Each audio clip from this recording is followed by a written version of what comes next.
సుందరకాండ పారాయణాన్ని విన్నవారికి చదివిన వారికి ఆ హనుమంతుడు సకల జయాలను శుభాలను ఐశ్వర్యాలని తప్పకుండా కలుగజేస్తాడు. కాబట్టి మీరు కూడా నాతో పాటు ఈ సుందరకాండ పారాయణం చేసి తరించండి. శ్రీమద్ రామాయణము సుందరకాండ 36వ అధ్యాయము 2వ భాగము. ఓ బాలవానరమా, నాకు ఇంకా రాముని గురించి చెప్పవా? విని సంతోషిస్తాను. నాకు ఇదంతా ఒక స్వప్నము వలె తోస్తూ ఉంది. ఎంతో కాలము కింద రావణుని చేత అపహరింపబడిన నాకు దుఃఖభారంతో నిద్రపట్టడం లేదు. స్వప్నములు కూడా రావడం లేదు. కనీసం స్వప్నంలో అయినా రాముడు నాకు కనబడితే ఆ ఆనందంతో నేను రాముని కొరకు ఎంతకాలమైనా వేచి ఉంటాను. నాకు ఆ భాగ్యం లేదు. కానీ ఇప్పుడు రామదూతగా నువ్వు కనబడుతున్నావు. ఇది స్వప్నమైనా నిజమైనా నాకు సంతోషమే అని పలికింది. అంతలో మరలా తనలో తాను ఇలా అనుకుంది, నాకేమైనా పిచ్చి పట్టిందా? వీడితో ఇలా మాట్లాడుతున్నాను, లేక ఉన్మాదంతో ఇలా పలికానా?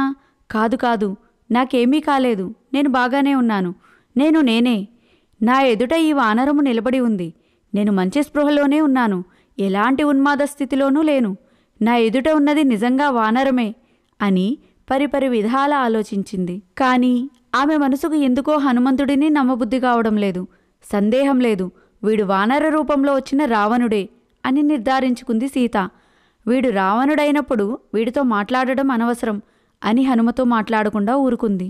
సూక్ష్మగ్రాహి అయిన హనుమంతుడు సీత మనసులో మెదిలే ఆలోచనలను పసిగట్టాడు. సీత తనను నమ్మడం లేదు అని నిర్ధారించుకున్నాడు. ఇప్పుడు రాముని గురించి చెప్పడం, రాముడిని స్తుతించడం తప్ప వేరు మార్గం లేదు అని అనుకున్నాడు.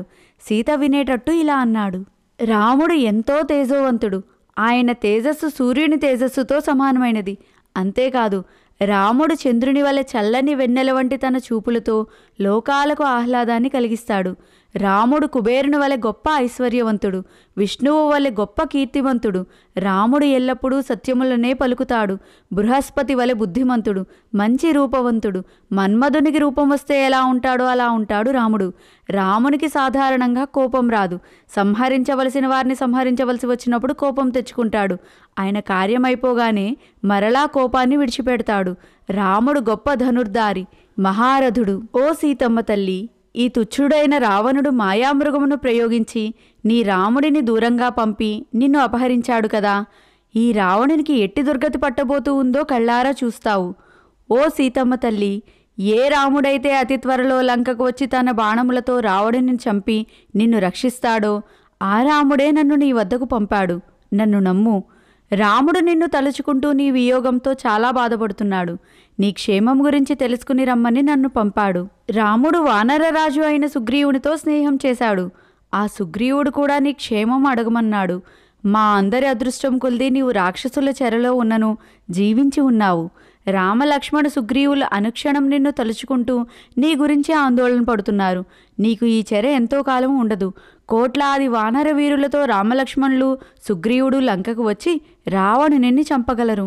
నేను వానరరాజు సుగ్రీవుని మంత్రిని. నా పేరు హనుమంతుడు. ఇది నా నిజస్వరూపము కాదు, హ్రస్వస్వరూపము. నేను 100 యోజనముల దూరం ఉన్న సముద్రమును దాటి లంకలో ప్రవేశించాను. నిన్ను చూడటానికి ఇక్కడికి వచ్చాను.